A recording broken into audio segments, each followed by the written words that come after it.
अभी सुन रहे हैं संध्या एंटरटेनमेंट की शानदार प्रस्तुति।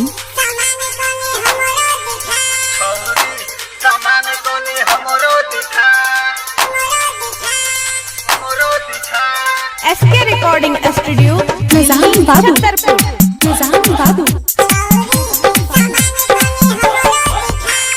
16 के उम्र छ हेगे पतली कमर छ 16 के उम्र छ पतली कमर छ गोरे गोरे गाल पर तिलक के निशान छ बड़ी छौ सुनर कनी हमरो दिखा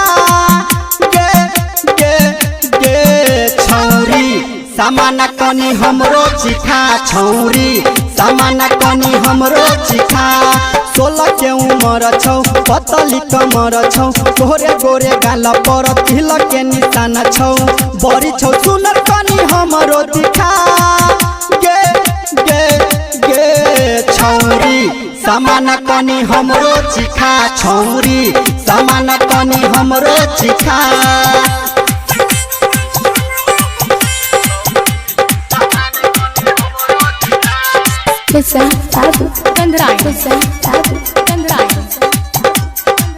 Presented by Sandhya Entertainment.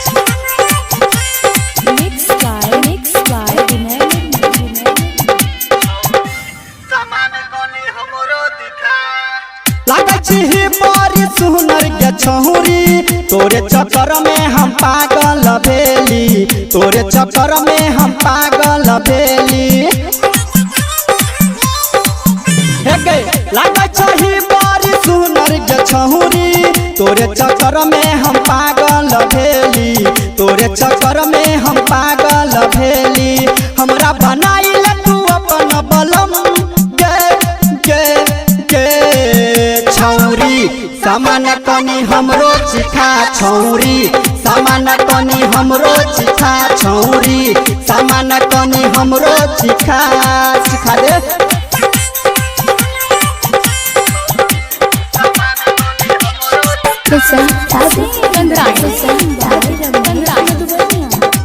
Presented by Sandhya Entertainment.